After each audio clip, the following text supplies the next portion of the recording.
I'm Cory Oliver. Thanks for watching the Coriolis Effect. Please hit the subscribe button below, and we hope you like this episode. ShieldsOfStrength.com was created by Kenny Vaughn. Kenny loves to keep God and country close to your heart by wearing Shields of Strength American flag dog tags. These attractive pieces of Christian jewelry are available in a range of styles and shapes, and some have enamel detailing to bring vibrant colors to the stars and stripes motif. Each dog tag necklace features an engraved scripture to bring strength and comfort to the wearer, making it an excellent gift idea for police officers, soldiers, and firefighters who face adversity in the call of duty, or anyone with a strong sense of patriotism. Stainless steel American flag necklaces and dog tags are easy to clean, are stylish enough for wearing with any outfit, and are the perfect way to express love for your country and unshakable faith in God.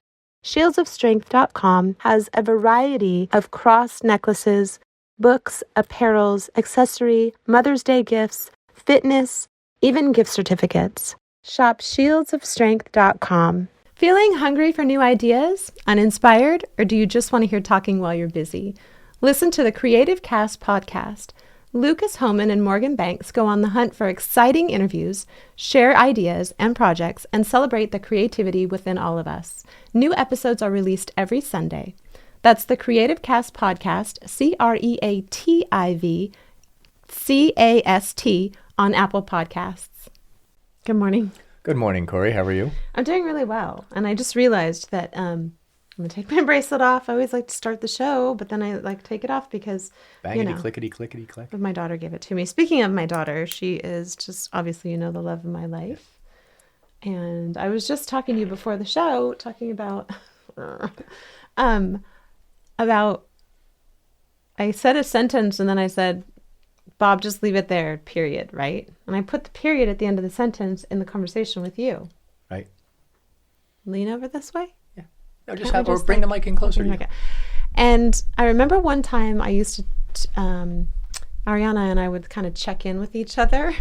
No, it's like, and I would say, that's just not people working. People can't see the mic keeps falling down. On purpose? It was in its perfect spot, and then you, all right, cut. Uncut. So at one point I said, hey, Ariana, I'd like to check in with you. Is there anything that I am doing that is annoying you or bothering you? As a mother, I wanted to grow. Do you want to listen in alphabetical order of importance, or what comes to mind first? No, seriously. And she said, well, Mommy, there is something. And I'm like, oh gosh, what have I done lately, right? Because none of us parents come with a handbook. We're not perfect. And she said, when you, and I'm like, oh, on the edge of my seat, when you tell me, go clean your room, period. I was like, uh-huh. And she said, do you know that there is already a period at the end of that sentence? And I'm like, kids are so literal. She's like, you don't have to say period because it's already there. Well, you gotta say, period means don't reply. If that's the worst I'm doing in the moment, then I'm not doing so bad, right? Isn't that cute? That's the problem when I use the phone and use the voice app to talk. And he said, I'm coming home. I'll be there in 5 minutes, period. Sometimes it writes out the word period. Sometimes it puts a period. Yeah. So you never know. Yeah. Here's my, what happened to me the other day. We had an issue with somebody who was in our backyard at night. And opened the gate, left it open, moved things back there. So somebody was coming to our yard at night. So I went out and got all kinds of sensory lights that open up. We have a Ring camera now that goes off every time somebody gets near. Yeah, it's like a football field. Right. So we're up here. I'm up in the studio, and Irina's in the kitchen making dinner, and she calls me on the phone. And I said, I'll be right down. And I don't answer the phone because to me it's just annoying. I said, I'll come down. So I come down. And she's livid at me. Why don't you answer the phone? I said, because I'm coming down for dinner. Oh, she was calling me for dinner. Bob, come down. Okay. So I come down 5 minutes later. She goes, why did it take you 5 minutes? I said, because I was in the middle of doing something. She goes, well, what if I was being attacked? I said, well, you wouldn't be calling me on the phone if you were being attacked. So I'm not buying that one. And you wouldn't call me Bob, come on down if you're being attacked. I would assume there'd be a lot more excitement in your voice who are you in here? Get out of here, Bob. So now I'm in trouble because anytime I don't answer the phone, it could be, I'm being attacked. You need to come down and answer the phone. So I'm going to go with Irina on this one. I'm going with you, Irina. I said that was definitely a Bob come down for dinner call. It was That's not a somebody's hilarious. coming after me call. And then the other point is, what if I come down and you're being attacked, then I get attacked? Right. Well, then why do I got to get attacked? Hello? Yeah. You're the one that's supposed to, yes. Stand in front of the knife. Yeah. That happened to me once, by the way. Two quick What? stories. I was in a bar with a girl years and years and years ago. I was in college, and she had a mouth. And she started mouthing off to some guy. And then he's looking at me, and then we were on like our second date, and she goes, well, and looks at me and said, I'm going to get my butt kicked because you can't keep your mouth shut. Oh, God. This guy's 3 times my size. I said, look, if you were my wife, maybe. So Maybe? Well, maybe. If the guy was big. Okay, so we were in the islands or somewhere, Caribbean islands, whatever it is, me and a friend of mine, Joe, and whatever else. And all of a sudden, Joe starts squaring off against these 4 guys in a pool because they were causing trouble and everything else. And Joe likes to fight all the time, so I jump in and says, what's going on? This guy comes out of the water, standing up, in the water, brings his head up, 6'6", easily 275, solid muscle. And I said, wait, before anything happens, do you play professional ball? He said, yeah, I'm a offensive lineman for the Chargers. I said, there will be no fight here. Yeah, I know. I said, I'm good. Joe, I don't care what the problem is. And we all got along. So then we're playing and we're having fun. And we had this little football. We're playing, throwing back. There's a very beautiful woman in a bikini on one of those chairs inside the pool, on the pool bar. And her husband's sitting next to her. And the ball hits the water next to her and splashes her. She turns around with the death stare. This 6'6" tree walks up to her and says, I'm very sorry. Tree. She is yelling at him like you wouldn't believe. I'm sitting here and you guys playing ball there. Now, again, this professional football player is as nice as can be. And he says, look, man, I'm very sorry. So after screaming at him for about 3 minutes, she goes, my husband's gonna, and she turns and the husband's gone. And I start laughing. And she looks Not I his said, first rodeo. I said, lady, that guy swam away as soon as this guy came up there. Because I saw him.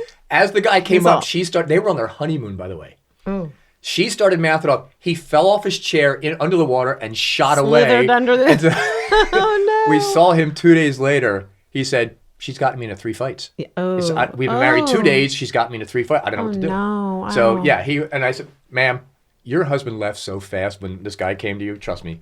So. I wouldn't even ask one of mine because they never defended my honor, but that's okay. That's a whole other story. That's a good story. Well, if we're together and somebody's harassing you, yes. Yeah. But if you're mouthing off, causing the I problem, wouldn't even expecting do me that. to stand That's it up to you. terrible. Yeah. If the guy's little, maybe, if I think I could take him. But if the guy's a biker and I know I could probably die just because you can't keep your mouth closed. Just here's the moral of the story. Answer your wife's call when you're upstairs because dinner may be hot. I'm Italian. If I cook dinner for someone, I want them to eat it while it's hot. Like I have a real big pet peeve. I want them to have hot food.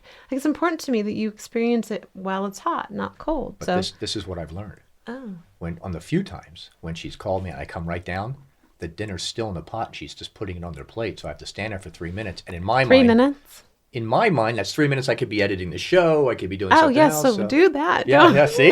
Now all of a sudden you're on Bob's side. When I'm putting those teasers together for you, I'm 2 teasers behind, so one of the things that we've been getting a lot of is some inquiries about. They would ask you about, what you wear and your hair gel and your outfit, so I wanted to just give a quick little summary. This is a Diane von Furstenberg dress. Wow.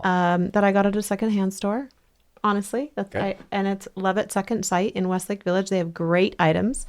And they're not a sponsor, by the way. You're just they are not a sponsor, but I've actually done pieces on them before in my glamour guides, just because they carry so many wonderful items and they're very affordable. Love at Second Sight in Westlake Village, a secondhand store. And this is a color that my friend Michelle, yes, it's a lipstick, the one I have on today, and it's by Charlotte Tilbury, and it's called Pillow Talk.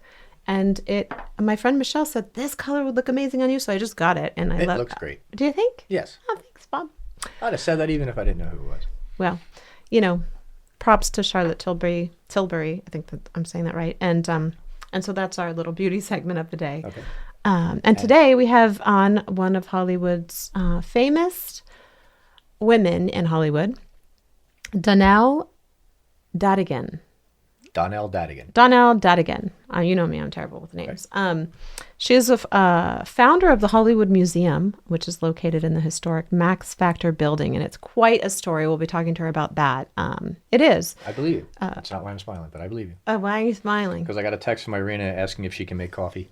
Because the coffee machine is really, really loud and interferes with the recording. I'll text her back and say 3 minutes. I love her. Oh, my gosh.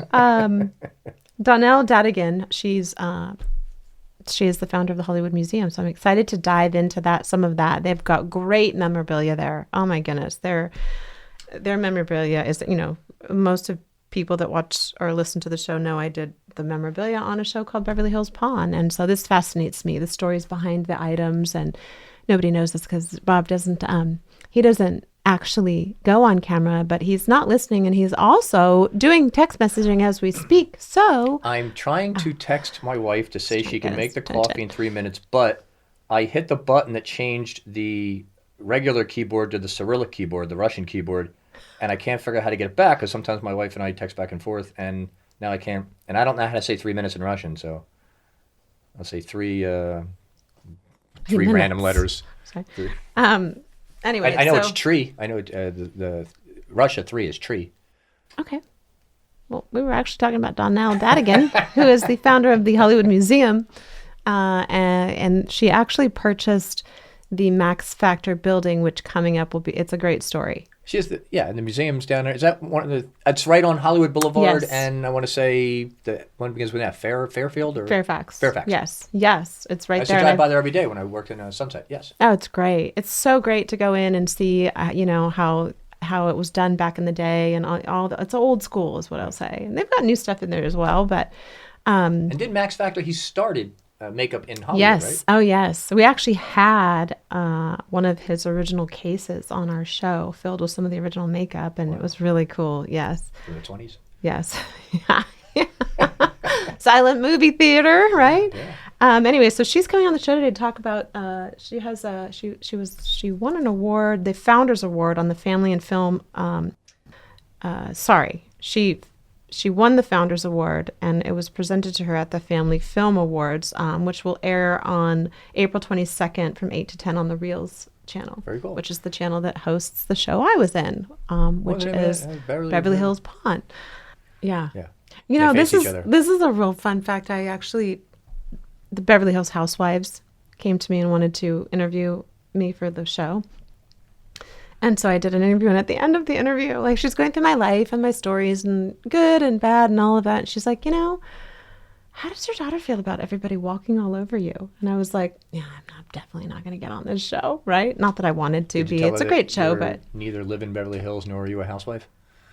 Yes, but I had a show that aired in Beverly Hills, and I was married to a Were you married producer. At the time? No.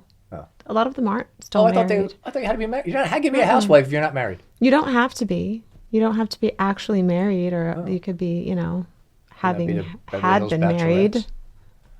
Period. Well, none of them are happily married. They get divorced all over the place, but yeah. I know. I'm happily married.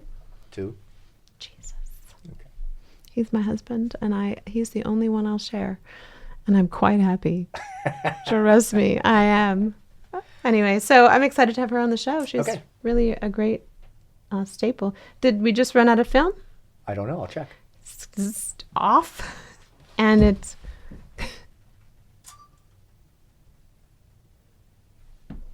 Yep. That's why I have another camera running. As a side camera. Bob, you cracked me up. So. You're like, yep. Okay, hey, see you in a few minutes. Okay. Are you looking for enlightenment in your life? Trying to find a purpose? Well, you might be in the wrong place, but while you're here, join the Really Mature Men, two lads from Melbourne, as they give their unsolicited and certified takes on hot and controversial topics. Join them for a laugh and visit them on their Instagram page at Really Mature Men. I repeat, at Really Mature Men. They stream on all platforms. Just type ignorance with logic, and in 2 magical clicks, you're there like that. You're there like that. Wait, you're there like that. Hey, let's start the show. Let's start the show. Good morning, everyone. I am so happy to announce that we have, I'm going to take my bracelet off because it's going to bug Bob, Donelle Dadigan on the show today. You're going to get a clap. And she is the founder of the Hollywood Museum, and it's located in the historic Max Factor building, which I want to get into because I was reading, and that story in and of itself is a great story on how you got the building and acquired the building. I was a former makeup artist, so I also did 66 episodes of the Reel's original series, Beverly Hills Pawn, where we had on, I believe, one of your makeup cases that had a lot of the original Max Factor makeup in it, that was used on like Marilyn Monroe and Elizabeth Taylor and some of Hollywood's finest. So I'm very familiar with your museum. I've been there many times. And today we have you, in Zoom to answer all of our wonderful questions. I will say this, that Donelle just received the Founders Award, and it was on the Family Film Award, and the award show that will be aired on the Reels Network April 22nd, and that's from 8 to 10. So I'm excited to see that. Congratulations. Well, thank you. Nice to be here today, Cory. Yes, welcome. Thank you. Tell me a little bit about that story, because I was reading, I think it was in the Los Angeles Times, or there was a post about it, that, your life has been really magnificent in many ways. And I'm a firm believer of manifesting things that you think. And you had this idea, and you ended up, and correct me if I'm wrong, because I read a lot of stuff, but the Procter & Gamble owned the Max Factor building, and they were gonna get rid of it, and somehow you acquired it, and you were sitting next to somebody at dinner. I think it was like S. Charles Lee. I'm not sure. Tell the story. It's a really great story. I know Bob's going, but no, I was saying let her tell the story. You're telling it. I'm going to stop talking. It was excited about it. Well, it is a great story, I must say. And you hit the highlights of it. And once upon a time, when we thought about doing a museum, my mother was my best friend. And I really have to thank her for allowing me to make my dream a reality without, heaping too much guilt on me or telling me I can't do it. And so we had a lot of fun figuring out how to do it. And I had thought, wouldn't it be fun to do it in the Max Factor building, this historic, iconic building where Hollywood's makeup king Max Factor, made all the movie stars look fabulous. In fact, he gave them their signature looks. I mean, whether it was Lucille Ball's red hair, Marilyn Monroe became a blonde in the blondes only room. You mentioned Lucille Ball in the redheads only room. There's a brunettes and a brownettes only room. And I mean, it was so much fun, and everyone was like, wow, that would be something, but it's not for sale. And my real estate background came in very handy at that moment, plus the fact that I wouldn't take no for an answer. And you're absolutely right. Procter & Gamble owned this building because they owned Max Factor Cosmetics Company. It was one of the major companies under their large umbrella that they had and still do have today of products. And it took me a while, but I was finally able to get their attention. And they thought I was crazy to want to do this. But sometimes eccentricity does prevail. And so in this case, it did. And I was very excited. It only took me 2.5 years to talk them into selling the building to us. But and then while I was in escrow, they decided that they didn't want to sell it, and they tried to get out of the escrow. But that didn't happen, and thank goodness. But I loved the fact that we were able to restore the building to the way that it looked during the golden era in its heyday, when all the greats came in to get their signature looks in the world famous makeup rooms. It really is a great tribute to old and new Hollywood. You have all types of exhibits at your location there in Hollywood. And I think the last time I was there, you were doing the Batman exhibit. So I was able to go and visit that. That's one of my favorites. I love the Batman exhibit. It's great. You had the Batmobile out front. This was a few years ago. The story, though, because you said wouldn't it be great to do it in the Max Factor building? And I speak a lot about this on this show because I think you can speak things into existence, right? And then you buy this building and you are sitting next to somebody, I think it was at a dinner or an event or something, and that just happened to have the designs or the what was it?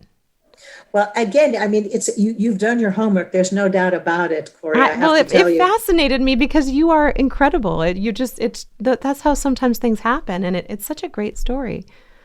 I have to agree with you. I mean, it's like it all lined up together, like all the stars aligned. It was difficult, and it took a long time. It took many, many years, but maybe because we didn't give up, the stars finally did align. But you're absolutely right about sitting next to someone. So I was at a dinner party, clients of mine. He was a very high up executive in the new CW network at the time.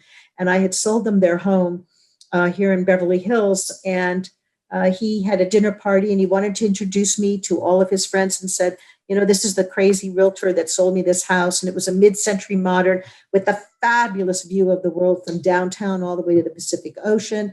And she's just fantastic. And look what we did. And we're just so thrilled. And on he went. And then he finished it with, but she's got a kind of a crazy, weird streak about her.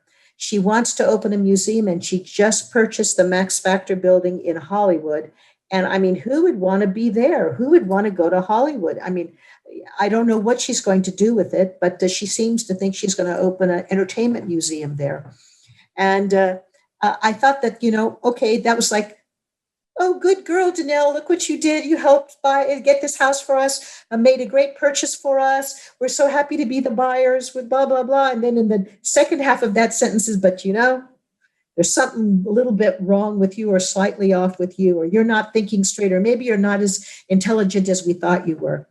But oddly enough, after he finished that, this lady was sitting across from me and she said, I'm here because I'm one of the neighbors. And she said, if you look out over the end of the property and look down, she said, that's my house. And I said, oh, how lovely. I know which house it is. And so she said, I am the niece of S. Charles Lee. And she says, do you know who S. Charles Lee is? And I said, yes, I do. And she said, well, I'm so glad to meet you. She said, because you'll never guess what's in my garage. And it was like, okay, I'll guess. What is it? And she said, we have all of his plans and we're getting ready to make donation to the UCLA School of Architecture. And I thought, oh my gosh, I'm too late. And she said, but there's duplicates. And she says, we probably have a duplicate of the Max Factor building. She said, I'd love for you to come over and see. And I was like so happy because I could finally see what it was that it was originally built as and what colors were originally called out and the trim work and the all of the dimensions. And I was so excited. And it was through those set of plans that we were able to accurately restore the building back to its look from the mid-1930s. And as a result, we won a State of California Preservation Award doing so. Wow. And so S. Charles Lee was, of course, the architect on the Max Factor building. I found that to be an incredible story because, I'm quoted as saying this, I quote Walt Disney's quote, if you can dream it, you can achieve it, right? And you had big dreams and people might refer to you as being, oh, that woman, that crazy lady, she did it, but you've done it. And you've fulfilled your own dream. And I think it's wonderful. Well, I thank you for saying that. And Cory, we never travel these paths alone. Right. And my goal has always been to travel with a lovely group. It's much more fun with the group, with friends, the people you meet along the way than making that trip by yourself. And so my mother was a great influencer. The councilwoman, Jackie Goldberg, who was our councilman at the time that I was thinking about purchasing this building. She was a great lady. She was once upon a time a school teacher, as my mother was. And I was too at the beginning when I first graduated from college. And then we had Eric Garcetti, who was our council member, who's now mayor of Los Angeles. And Eric believed in this also. And today we have got council member Mitch O'Farrell, who is a great champion of the Hollywood Museum. So all these folks with my mother, and of course, our honorary mayor, Johnny Grant, who was my mentor and my best friend and my first friend in Hollywood. All of these people, helped make it possible because whenever I wanted to give up, because there were many times that one could do it because it's not so easy to create a museum on your own, they would kept whispering magic words to me in my ear, which I took to heart, and I knew I couldn't let them down, and I didn't want to either. So it was a wonderful group that traveled with us together, all of us. I can't say enough about it. I've been there several times, and you can go and you can get tickets and go visit. And, there's two stories. I've only been down two stories and maybe more, but there's an elevator that you get into, correct? Oh, yes. Isn't that elevator fabulous? That elevator is not only fabulous, but when you get in, it's huge. And there's, old movies playing and there's a, what is it called? Music or stories. And it's just, you take a trip down memory lane. And for me, I grew up with a lot of these shows, Batman and all the other things. And for me, it was I got to revisit, my childhood in a sense, right? You preserved my childhood anyway. Before you have a question. So the Max Factor building where all the stars got their looks, did they get makeup there and then go to set, or they just make the look and then they go to set and they duplicate the look? What was the building used for? So that's a great question. So before there were makeup departments in each studio, which once they started to have a makeup department, Max Factor supplied the heads of those makeup departments to begin with. They would come to the Max Factor building, depending on the color that was going to be created for their look, their character in their next film. They would go into either the blondes only, redheads only, brunettes only, brownettes only room, and they would work on their look. And Max Factor would be there with the makeup artist, and they would take copious notes. And once they created that look in the special makeup rooms that were each color coded with special colors to bring out the special hues that made it look like you were a natural redhead or a natural blonde, then Max Factor would transcribe to what colors were needed at that point in time, and then a makeup artist was assigned to each of the stars. But interestingly enough, it was not only makeup that was done there for the movies or television, but also for special appearances and for the Academy Awards and all the other award shows. Sometimes these stars would come and have a look because they had a special outfit that they were going to wear, and they would bring that outfit, and then they would be made up professionally. Okay, so then the makeup artists would go on set, and every day they would just watch the notes or copy the notes and redo the artist. Were those makeup artists employed by Max Factor, or were they employed by the studio, or both? Probably both, but most of the times when it was a high-ranking celebrity and early in the game, it was a Max Factor makeup artist who, at some point in time, probably ended up running one of those makeup departments. Max Factor created his own line. I mean, yeah. So it was like every single movie was Max Factor. It's really. I mean, he was revolutionized the industry for in his own right. So tell me then, Donelle, some of the exhibits that you have going on today. I see behind you have the Pointer Sisters. Oh, yes. Anita Pointer from the Pointer Sisters and her sister Bonnie, who sadly passed away last year, are very good friends of the museum. And we had so much fun going through 50 years of costumes, if you can imagine, to curate this exhibit.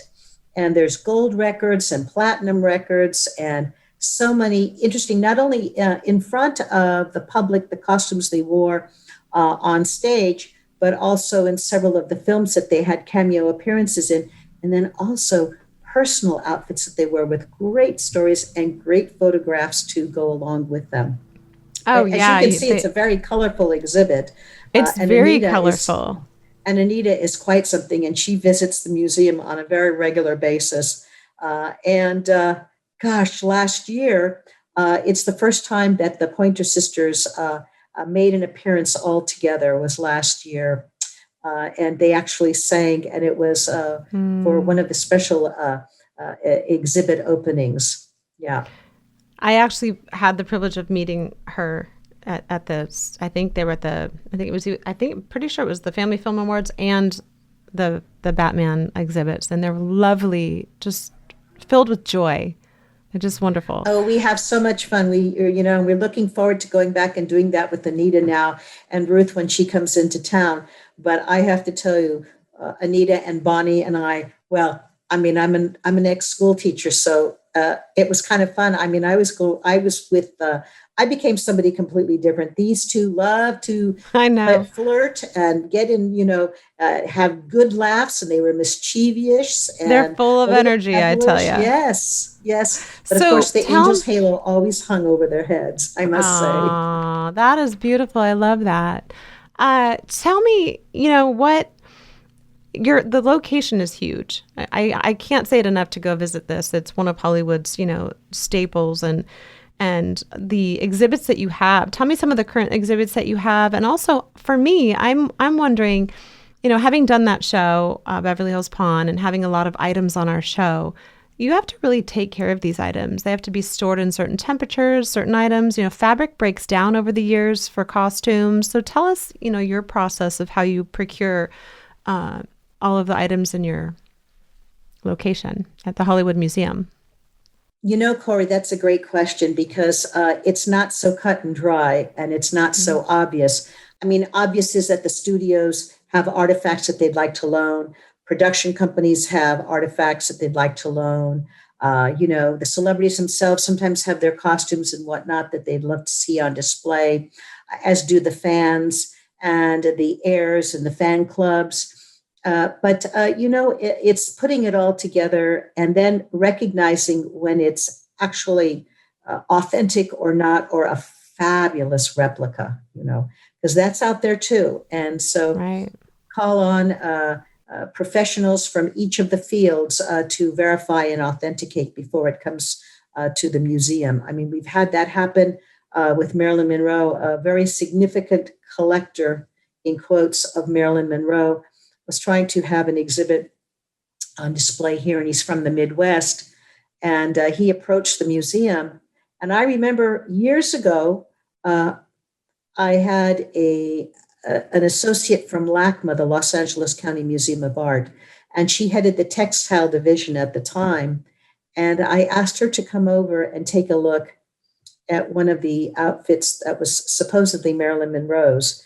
And it was from the infamous 1962 Happy Birthday, Mr. President moment with John F. Kennedy, where she sang Happy Birthday to an audience. And Marilyn Monroe in all the photos was wearing a different dress. And the story went, she didn't go with just one dress. She took several with her. And in case she'd see how the lighting looked and how her moment felt and this and that. And the makeup artist for her, Mickey Song, and hairdresser who traveled with her to East Coast, verified that with me and said, oh, yes, that's very true. She did have several dresses to pick from. And so I said, oh, and so I showed him a photograph of this dress. And he says, well, it looks like it would be something Marilyn could wear. And it was also flesh tone, but it had a slightly different cut and style to it. So I had the head of LACMA take a look at it, and she said, I can tell you, not knowing anything about Marilyn Monroe, but knowing when she passed away in 1962, she said the zipper that's on this dress was not invented nor mass-produced until the 70s. And I thought, interesting. Oh my gosh, you never know. Meanwhile, it's this beautiful dress. But how did you know? Because of the zipper. That's interesting. And that's fair enough. And, we actually had a couple of Marilyn Monroe's dresses on our show. And quite honestly, on the mannequin, they were modest and beautiful, but that woman knew how to put a dress on and make it shine. I mean, on her in the actual film or picture, the dress came to life, and that's a Hollywood star, right? You are so right. Yeah. So I see behind you, and I know I can't quite see, but behind the Pointer Sisters is that Jaclyn Smith, or is that no, the big photograph? That's Anita. No, all the way in the back? Oh, I can't see. Okay, I see. That is Anita. But yeah. you know what? Jacqueline Smith has been to the museum and enjoys it. And she was actually the last brunette to be made up and given her look in the Brunettes Only room in the 1970s for Charlie's Angel. I've been to the separate rooms. They still exist. You guys have really kept. Not a hairbrush has moved. I mean, it's really. Have you ever been there, Bob? No. Oh, it's amazing. I've driven by there every day, but I got to. We'll have to take a trip down there and maybe do a little video on it. It's so great. It's really amazing. Tell us some of the exhibits you have right now. Well, I just want to say, Bob, it's interesting because when I was looking for a museum, a building to house the museum, all these different storefronts were available on Hollywood Boulevard. And of course, the one that I wanted was not for sale, which is the Max Factor building. And my mother would tell me fabulous stories when she was going to USC as a student in the late 30s, early 40s. And they would hop the red car, which was the trolley from USC, and come up to Hollywood one night a month. It was a big outing. Several girls, and of course, in those days, they had to have a chaperone. And they would come in the mid-afternoon and they would see a movie and they'd have a dinner, and then they would go to C.C. Brown's for hot fudge sundaes. But in the afternoons, they would stop at Max Factor building and buy a little bit of makeup. That was pretty racy for them at that time. Well, it's a great location. You're right. Aren't you very almost on the same corner as the Ripley store, the Wax Museum, and the yes, what's the third we're one? all neighbors. She's right directly neighbors to and the Guinness Book of World Records. Yeah. Yes, and you're right next door to Mel's Diner, which I read you have breakfast there quite often. I've eaten there many times. I love it. I have a lot of meetings in Mel's. Yes. Oh, yeah. Wow. And so growing up, I mean, you really made this dream come to life. And that's what I'd love to keep reiterating, is because you said, wouldn't it be nice if we could have this museum in the Max Factor building, and now here you've owned it for all these years. And I always tell people, kids, whoever will listen, that, people will tell you along the way, you can't do it, it's never going to happen, that's not going to happen, you're never going to do this, they're never going to do that. And all you need is to believe in yourself and put it out there and speak it as though it is so. And this dream of yours became a reality, and you're living the dream. I mean, you're not only living the dream, you're making this dream come true for others that can come visit and walk through memory lane or see the Batman that I grew up with, right? I've had the opportunity of meeting Adam West, and that was, I'm sure you met him as well. That was, boy, that man, he had that certain je ne sais quoi, I will tell you. He just had that thing. And maybe it was because I grew up watching him, but he walked in a room, did he not command the room? I know. He does. He certainly does. He did. And, it was so much fun. And I'm sure that you met Burt Ward also, who plays Robin. He's wonderful. And he's quite something. He's got, now he's very philanthropic.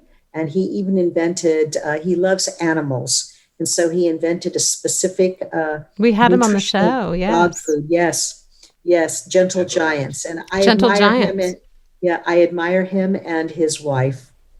Yeah, they're wonderful. I don't know how they sleep with 50 dogs, but large breed dogs. Large breed dogs. 200 pounds, yeah. And my dog actually eats that food now. So does Sphinx. And she's on our dogs are on his food, and he gave us a whole program, and my dog's happier. I'll tell you that. So just to your point, he's doing great things, as are you.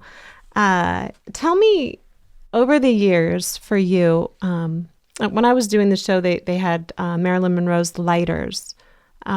And they were the lighters that she gave away, her and Joe DiMaggio, at the civil ceremony in San Francisco. They were only married 9 months, but we all know that she was the love of his life. And he was. Yes. And those lighters impacted me. I don't know why. They were one of 2 or 3 items that they both had the signatures on. And so I'm wondering, along the years that you've been doing this, what are some of your favorite items that have come across your museum? Well, now, as president and founder of the Hollywood Museum, I have no favorites. I love all my children equally. I know. So that's a really hard question to ask. But I mean, for me, what is amazing, it may be the story that's associated with it. It may be the story of how we acquired it. It could be a story watching a visitor reaction to a certain exhibit. I remember once, and here's the point: it doesn't have to be something that's iconic or old, but it resonates with our visitors. And I remember a little girl came from Central California with her family. And she was thinking, why do I have to go to this museum? Ugh, who cares about makeup? Ugh, who cares about the horror things? And I don't want to learn about any of this. And I'm here on a vacation until we got to High School Musical. And there was this exhibit with Zac Efron and the whole group, all the young people. And you can just name each celebrity. And then she got a little bit more interested. But when she saw Zac Efron's basketball uniform and his high top tennis shoes, this young girl, I think she may have been maybe 11 years old, probably somewhere between 9 and 10, maybe 11. She was so excited. She rushed to the glass partitions, like what you can see in the background here, and she kissed the glass right in front of Zac Efron's costume, then got down on her knees and started screaming with her hands like this. And the next thing we know, she was laying on the carpet with her feet in the air, her hands in her air, and just shrieking with excitement. Her mother had to help her, control her and calm her down. And I always giggle about that because I think, oh my goodness, who would have thought? I mean, a basketball uniform with high top tennis shoes. But you see, there's something for everybody at this museum. Differently with each person. And that's our goal. And it just takes like one item. I mean, as I walked through it, the whole entire place resonated. I was there to do some press, right? As we all were in the industry. And I was like, I can't. It was like a kid in a candy store. It was everywhere. Bob, you would love it. It really does bring Hollywood to life. And I've been in Hollywood for 26, 27 years. And even walking through that museum, it gives you that feeling, when you hear a song from that era, or just you see a costume from a concert that you went to from the Pointer Sisters, or, it's really a beautiful tribute. I did read somewhere and I thought it was fascinating, and it still goes to that point of, there's no accidents, right? In life, there's always divine appointments, for me anyway. That's how I see it. And in 1994, when you acquired the building, did you acquire it on, did escrow close on Halloween Day? You really have done your homework. I'm telling you, you have. That's true. I did acquire it, and escrow closed the morning of Halloween Day. And that's amazing. A Hollywood museum that has all the outfits and costumes closes on Halloween Day. There's no accident there, I don't think. That's a little God wink. Well, you're probably right. Although when it closed on Halloween Day, I remember going to the escrow office and picking up the keys. And as I said, my mom was my best friend. And so we drove over to the building, and we were going to see how the keys worked that afternoon. And all of a sudden, in Hollywood, we've had ebb and flow.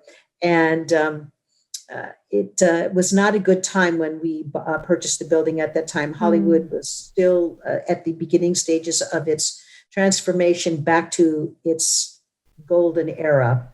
And in broad daylight, there was a prostitute servicing a John in back of the museum, and syringes and it used and strewn on different places. And my mother, I remember saying, I think we made a mistake. And it was like, no, that's okay. We'll weather this storm and we'll figure it out. And thank goodness we did. You sure did. And that's just a true testament to what you've, sometimes that happens. You go down a road and you see something like that and you think, but, I'll just say this, God works all things together for good. And you certainly have brought so much joy to so many people. What do you want the last question to be? How do you want us to end? I think I would just say that, I'm so thrilled to be a part of Hollywood and the the invention of Once Upon a Time over again, because Hollywood, post-pandemic, will be back to what it was a year or two ago. And we were extremely thrilled by being a very large tourist destination, not just the Hollywood Museum, but the Hollywood community in general. Hollywood Boulevard has been transformed and is continuing its transformation. And as far as the museum is concerned, we've got some great new exhibits coming up, and we're thrilled when we open. In the coming months, we're looking to have Ghostbusters exhibit relating to the original Ghostbuster franchise with the new Ghostbusters movie. Okay, well, that sounds wonderful. Well, congratulations on your Founders Award. And that show will be airing, the Family Film Awards show will be airing on the Reels Network on April 22nd from 8 to 10. You'll be receiving that award. That's amazing. Good, congratulations. And we look forward to coming in. Well, let's go ahead. So thank you. It's a big honor for the Hollywood Museum to be able to receive this Founders Award from the Family Film Awards. I was so honored, the only non-celebrity that was awarded that evening. And it's so exciting to have been surrounded by so many influential and interesting celebrities, past, present, and some of the young people that are stars in the making. Well, what constitutes a celebrity? I think you're a celebrity. You're certainly bringing celebrities to life here. So thank you so much for joining us. I know you have a time restraint, but Bob and I thank you so much for taking the time. And we're going to come down and see that Ghostbusters exhibit. Are you open now? No, we are not open because it's not time yet, but we're hoping to be open. Let's hope, around the 4th of July, we'll see, maybe sooner, maybe later. We're taking it very cautiously because we don't know exactly how that will happen. They've talked about it, but we'll see. Well, we hope to see you very soon, Donelle. Thank you so much for joining us today. Thank you. Well, we'll see each other once the museum does open. Yes. Thank you. We look forward to it. Bye. And we're out. Hi, guys. I'm Cory Oliver, and thank you for watching The Coriolis Effect. We hope you enjoyed the previous episode. Here are some more episodes you might enjoy. Hit the subscribe button below, and have a great day.